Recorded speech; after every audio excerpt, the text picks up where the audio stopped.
Welcome to Wrestling with Goals, the Conceive, Believe, and Achieve podcast. Today's guest is all the way from Westminster, British Columbia. It is Garfield Gairy. He is the owner of the American Wrestling Company.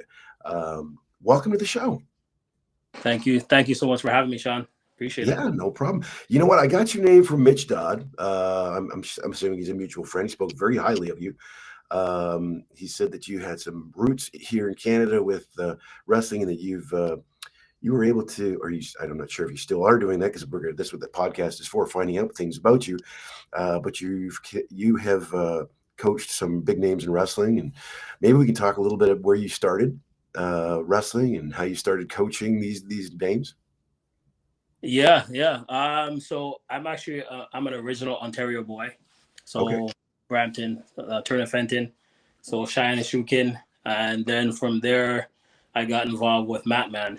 So with Chris Kalman. So I'm a product of the Kalmanator. Yeah. So people are actually surprised when they find out that I'm actually original Matman.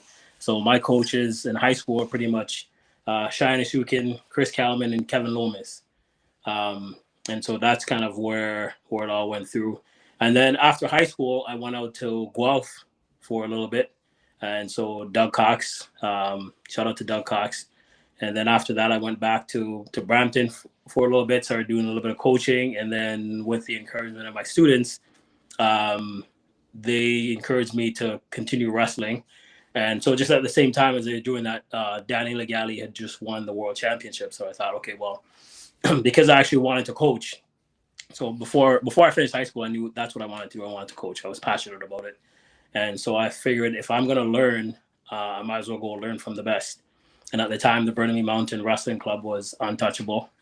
They had Danny Gali, Nick Uguala. There's so many guys that were there. But what attracted me was Daniel had just won the world championship. So I was like, okay.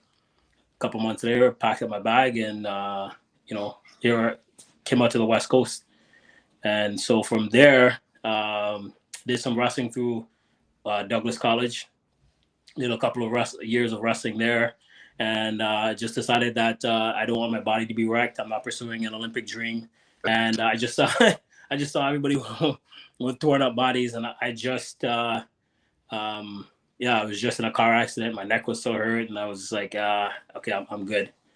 And I was fortunate though, because the amount of guys that were in around Burnaby Mountain at the time, and then Mike Jones, Dave McKay, Steve Rowe, Justin Abdu, I was able to just learn and absorb so much. I was fortunate to be roommates with Neil Ewers, and just to be able to train with him in the mornings after a run and get his mindset, and being around Danny Legale and get their mindset and sitting back and watching. Because my thing was, I wanted to come out here to BC, spend a couple of years, 3 years was my goal, finish that up, and then go back to Ontario and start a program there. So the only time I ever went back to Ontario after is to visit family or to compete with my club. So I didn't go back to Ontario. So I was really fortunate to learn a lot from those guys, and just learn and see how a world-class athletes prep themselves, how they train, their techniques, and just overall, like I said, living with Neil Ewers, just watching how the professional side of wrestling and learning a lot from those guys, that really helped me a lot. And so once I finished, Mitch Dodd was out here at the time, and he was coaching the Burnaby Mountain development program. Right, so we had a couple of Ontario boys that were out here coaching the BC program. And so once I was done, I joined him. And so I was a provincial clinician and working with the development program at Burnaby Mountain. And so he and I partnered. And that's another guy I learned a lot from. Mitch is very meticulous in wrestling. He's like he would be the same as like a wine connoisseur when it comes on to wrestling. Just very, very picky, about positioning, how you move, how you prep. So that's another person I got a chance to learn a lot from as well. And so we coached together at the Burnaby Mountain program for 3 years. Did very well there. We actually brought in 5 national titles. And so I got a chance to learn from him. Ian White, who was the president of BC Wrestling at the time, he was kind of like the do-it-all person. And so that's another person I saw. Well, how do you run a wrestling program, but how do you actually? Because like he would show up. I don't know if you've seen Ian way back in the days in his setup. So he would show up. He would drive all of us. He was a bus driver. He was a chef. So we'd show up at tournaments, and he would set up pretty much a kitchen outside of the tournament. And so as athletes, our athletes basically showed up at the tournament. They were driven there. On their break, they would essentially just walk outside to hot soup, fresh sandwiches, fresh fruits, and so that was incredible. So I saw how someone else did it as well, and so that was a really good period for myself. It was a huge learning period. We had a lot of success, a lot of athletes, like Raj Verdi, Rafiq Charania, Arjun Buller, just to name a few that were in the program at the time. So not only was I blessed to be around all these guys that I got a chance to learn from, but I also had a whole group of athletes who were really hungry. So I think I just landed in a good sweet spot at the time. After that, we walked away from Burning Mountain. Both and I, we actually both left at the same time. And there was a group that I coached that came and said, hey, because Burning Mountain, we were pretty much volunteering, right? Just like everyone else, we were just volunteering. And so in 2005, when we left, a couple of guys came and said, hey, we're starting this club, a Tulsa Wrestling Club out in Surrey. We'll pay you to coach. And I was like, and they were like, we'll pay you $1,000 a month to coach. So that was 2005. So that was, part-time. That was actually really good money. Mm-hmm. But in my mind, I was like, okay, you're going to pay me to coach. I was doing it for free anyway. Okay, cool. That's great. And so I said, okay, I'll come over. I'll coach for 4 years. And I was doing other things at the same time.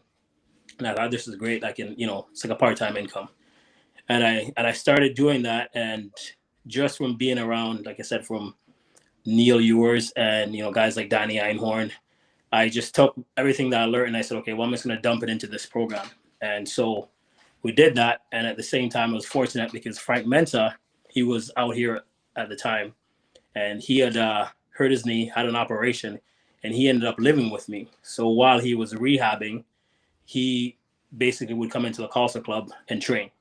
So I was just super lucky. So I had 4 athletes, plus Frank Mensah would come in and train. And so, we had this world-class athlete rehabbing in a small barn on a farm in Cloverdale. And so, those are the best areas for wrestling to grow, I believe, because it wasn't comfortable in the wintertime. It was body heat that heated up the room. Literally, it was a little fan in the corner, and it squealed, right? And so we had, 6 dedicated athletes, parents and everyone. And like I said, it was literally on a farm, the Sandu farm out in Cloverdale. And the club itself really grew. We had some, guys like Manjot Sandhu, Gurdeep Disla, and of course, a lot of people know Amar Desi, Param Desi. So those guys all came from that little group of 6 that were there. And of course, Frank rehabbing in the program.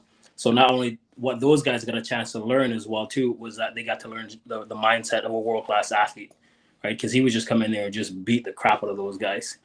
And so they picked that up, right? So it's kind of like having the little puppies and then the big dog comes in and just murders them. And they get to pick up the mindset. So for me, that was another blessing as a coach as well. And so that's essentially, what I did. I worked on my business and I coached. And people came and asked us for personal training. And so we got a chance to do personal training. And so where it grew into a full-time, it's pretty much a full-time gig. And then we were lucky enough, I was dating someone at the time. And so she would go in to her work and she would talk to her boss about, the guy that she was dating and his vision and how much he loved kids and, what I was trying to do with wrestling as far as, because I always looked at wrestling as it's a tool to build community. I think wrestling is the best tool to build communities, especially when it comes down to kids. And so she would kind of see the passion. And so her boss happened to be the owner of a mining company. And so he worked in the mining industry. And this is kind of where it kind of gets like, it's more like a dream story that happened. We had these incredible athletes. They were winning the Pan Ams. They were winning the Nationals. And this guy calls me in and just for a meeting. And so I go in and we're having a conversation, and he's asking me about my goals and dreams. And so Frank and I were putting together a pretty large size program, right? And so he was just asking me questions about it, and I, just kind of spilling the beans. And he had asked me how much it would be to actually get this program going, and I gave him a number, and he said, okay, well, what's the first step? And I said, okay, well, the first step is, at the time was 2007 Pan Ams in Panama. And so he asked me, well, how much would that be for you to go and learn? Because a part of me going to these tournaments was to go and actually learn and to see if what we were teaching was consistent with what the rest of the world was teaching. Mm-hmm. And I gave him a figure, and he said, okay, well, come to my house. I'll give you a check. And I'm like, yeah, okay, whatever, right? We hear it all the time. Yeah. So I jump in my SUV at the time on the Monday morning, drove to his house, and he came outside and he gave me a check. And he just says, what I need you to do is I need a receipt from it. So it's through Canada Wrestling, BC Wrestling, whoever. And I was like, wow, okay, cool. And so that was, not a lot of people actually know this. Some people do actually know this. And so from 2007 to 2013, we were essentially sponsored to do wrestling. And so like even Frank Mensah, when he made his Olympic run, this gentleman gave us a large portion of money so that he can go on the Olympic run. Because what we were really interested in with wrestling was how we could actually impact the community. And one of the things that this gentleman saw, he saw that, well, what's happening right now with the world? He said, well, Garfield, two-thirds of the population of the world is on the move because of wars and everything else. And a large number of them are going to land here in Canada. And we don't have an infrastructure that's teaching communities how to actually get together. And so he said, well, with what you're doing, you're having these kids from all these different communities, and they're actually coming together, they're training, they're learning each other. And so what had happened in Vancouver, there was some violence that went on with kids where, one kid had died. And so he just looked at wrestling as a really good way of doing that. So he was, he's older. And so that was his, I'm going to mess this up, philanthropy. Yeah. Anyway, so that's kind of what he saw. And so we continue to build a program from that. So with Khalsa, we were fortunate with Khalsa because it was the East Indian community, and they're all about wrestling, as you know. And so with that was also another blessing, because it's hard to get into a community, everybody's on board, everybody's serious about it. It's not just a fun thing for everybody. And yes, I do understand that their community, there's a balance. Sometimes they kind of go a little bit far, to one side. And so it's kind of to reel them back in. But they did give me kind of the authority, like this is, as in their community, the coach is like the guru, right? So, I'm the one who's raising the kids is what they told me. And so I could actually reel them back in so it doesn't go too far one way. And so we did that. And eventually another guy came from Abbotsford, and he said, hey, we're looking to set up a club. They were friends with the guys from Khalsa. Can you come out and help us? And so we went out there and we set up a club for them and helped them, get them some coaches, get them going. And at the same time, what we were doing, we, instead of going, through Canada where we'd go, west to the east, which is so expensive and we don't get a lot of tournaments, we're right on the border here. So we spent a lot of time in the United States coaching there, just a ton of time. In fact, there was actually a period when I would actually show up at the nationals. People were like, "Oh, you're still coaching?" And that's because I just spent a lot more time going down there. And I think we talked about that, the differences between how you were treated in Canada, especially if you have a successful program, how you're treated in Canada versus the United States. When we would go down there and we had successful athletes, we were treated very well with a lot of respect. Because what I found was the coaches in the United States, it's not to bash our coaches, but what I found was that they had a lot of respect for people who have produced great athletes, because what they understood was that for you to have a successful athlete, your athletes spend a lot of time in honing their craft, but the coach also spent a lot of time. And coaches who have success know this. It's not a 9-to-5 gig, and so you're spending a lot of time, mental time, everything preparing, like really working on athletes, giving them all the tools for them to become successful. So I find that they have a lot of appreciation for that. They just recognize that. So even if that coach, and we've had areas where the coach just doesn't like you, they have respect for you. And so where I found in Canada, it was almost like you were doing something wrong if you produce an athlete. Like, you're pushing that kid and you're doing this. It's, so there's definitely that component.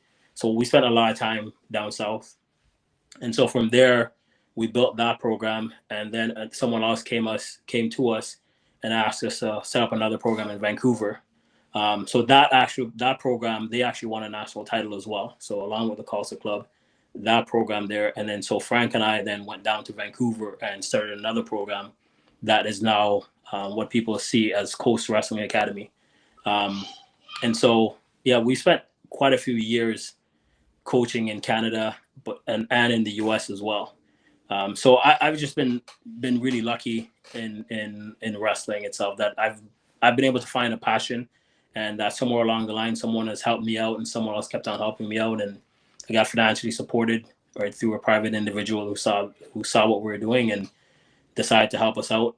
And then a couple of years ago I took some time off for family, and then just this year I decided to come back in again and start coaching. So I came in as the American Wrestling Company, which some people in I've talked to people in Canada like, oh no, it should be like Canadian Wrestling Company or something like that.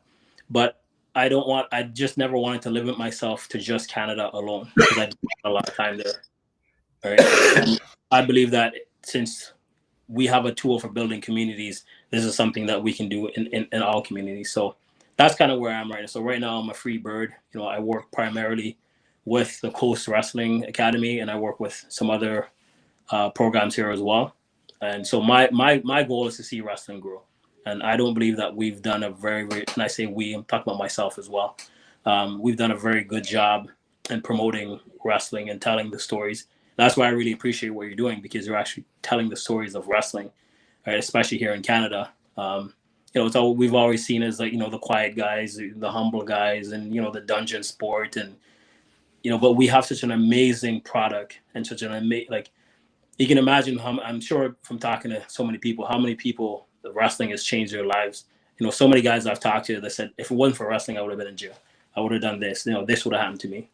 And so that's a story that we need to tell, because, you think about it, we have people who are blind, people who have one hand, people no legs, men, women, any size, it doesn't matter. We just have this thing that can benefit so many people, because you think about, if you put a kid into wrestling, they're going to get a mentor and a coach that's going to guide them through, no matter, they're going to spend 3 to 4 days a week plus weekends with them. They're going to be around like-minded people, right? All the time, just like-minded people. They're going to be forced to grow and to correct themselves. And you can be put in situations where you lose, right? There's nothing better than losing and being able to be humble and saying, okay, if you want something, you're going to have to work for it. So like even right now, when I'll go into schools and I'll do 1 week gym class. And one of the things I'll have, as I'm about to demonstrate a group, I'll have someone stand in the middle and I'll ask the kids, okay, what do you think is the toughest part of wrestling? Right. And, they'll say, well, taking someone down, holding someone down, the work. And I'll tell them, no, the hardest part of wrestling is to be able to go walk from the edge of a mat into the center of the mat by yourself, and knowing that you got to face someone else and you have no one to blame. There's no timeout. If you make a mistake, there's no someone else is going to pick up for you. And it's just mano a mano. But to just stand in the center of the mat, it takes so much, like, what it's like to wrestle, right? You get to a tournament, you feel like you got to go poo up every minute. You just, you feel like you got to pee. You're nervous as can be, and how many years that's for. So I believe that's what Dan Gable talks about. Like, once you've wrestled, once you just walk into the center of the mat, like, everything else becomes easy, right? So, so that's kind of like my journey through wrestling, skipping through some of a little bit of details, but, I'd like to see the sport grow. All right. I'd like to see our national body. I don't know if it's getting involved more, but I definitely would like to see our national body do a lot more for our sport. I'd like to see, I don't know about Ontario's provincial body, but I know for our provincial body, I'd like to see them do a lot more. And I'm not saying that they're not doing, but I feel like the wrong pieces consistently are put in. So you have positions, but it seems like somebody keeps putting the wrong pieces in those positions, and we're getting athletes that are complaining, right? So maybe there's complaining behind closed doors, but athletes are complaining, and it's I've been involved now in the coaching.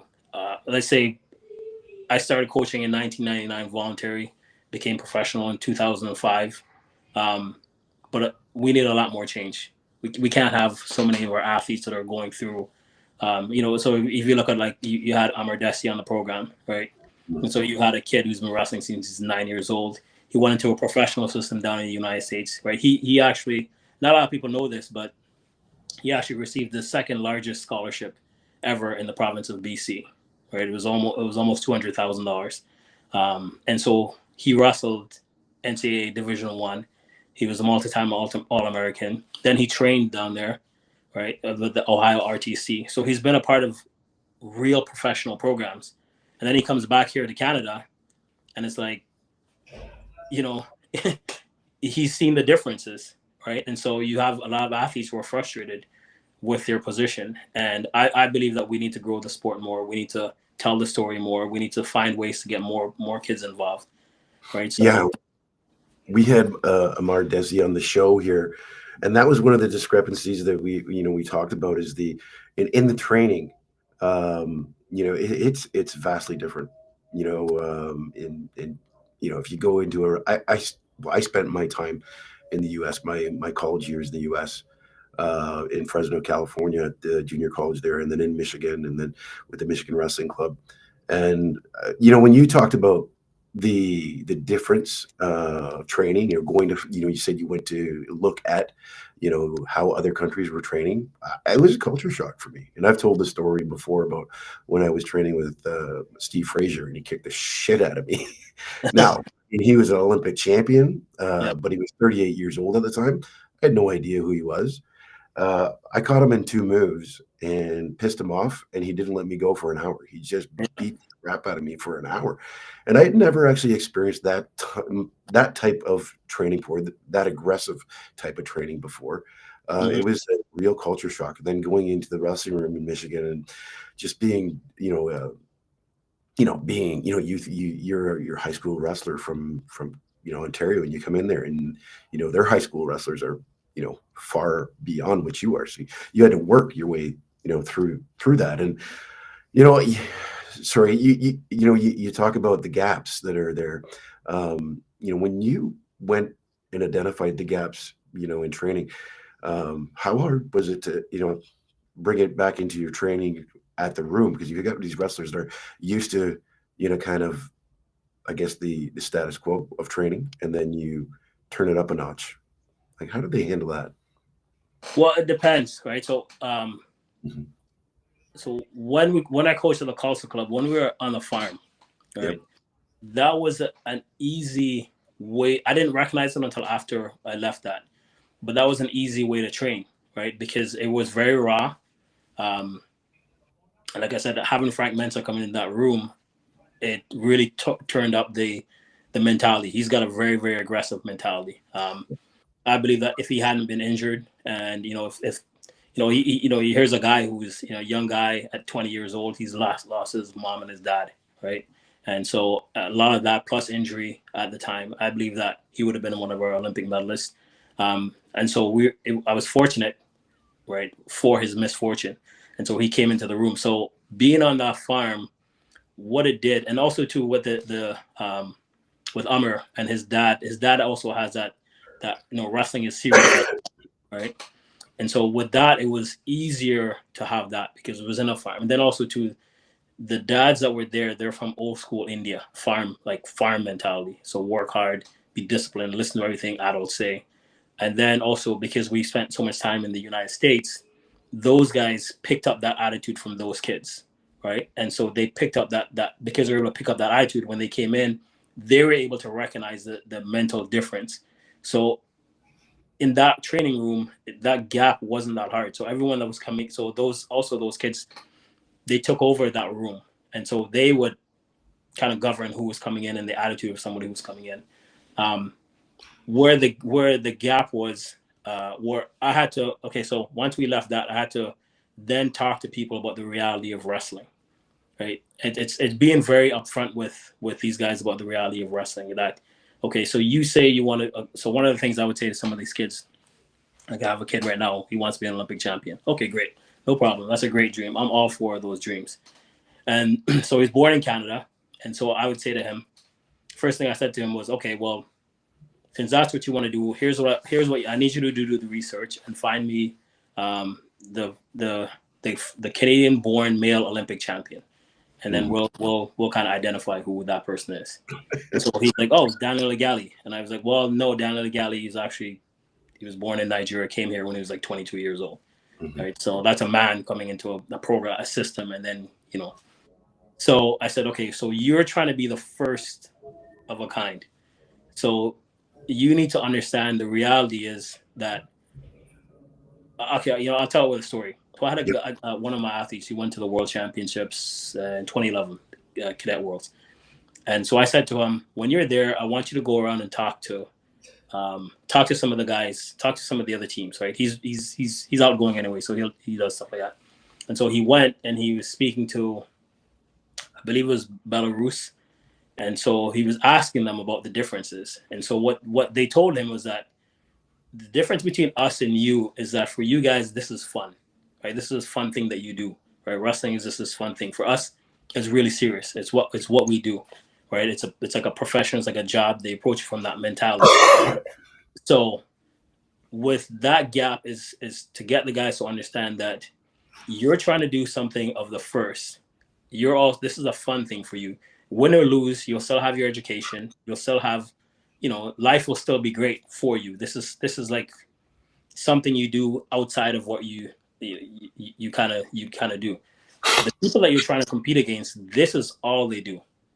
This is where their life is going to be. And in fact, in some of those places, this is how they're going to pull their family out of whatever economic condition that they have. So it's a serious thing for them. They don't joke with it. Same thing. I mean, you've been in the U.S., so a lot of those guys. My dad wrestled, my uncle wrestled, I'm representing my community when I go on the mat. It's a big deal for them. It's all like there's some of these high school guys. That's all they do, and you don't have to tell them to go to practice, right? We tend to tell some of our guys, oh, the kid's gonna burn out and so forth. It's like, all right, cool, but if you're serious about it, the guys who you're coming against, that's their, I remember when I asked Steiner and Zaleski when they were recruiting Amr, I said, well, what do you guys look for? They said, we look for guys. Number one, we look for guys who love it, right? They said they gotta love. We don't care how good they are. If they don't love it, we don't recruit them. And so you're going up against guys who literally love the thing that we say is going to burn you out. So how do you compete against that? We're telling you that if you train too hard, you're going to burn out. That other guy is saying, this is like, this thing that's going to quote unquote burn you out is like, it drives my love, right? So it's getting them to understand the reality of where you want to go. And now you make a decision, right? You're either going to be a Canadian wrestler or international wrestler.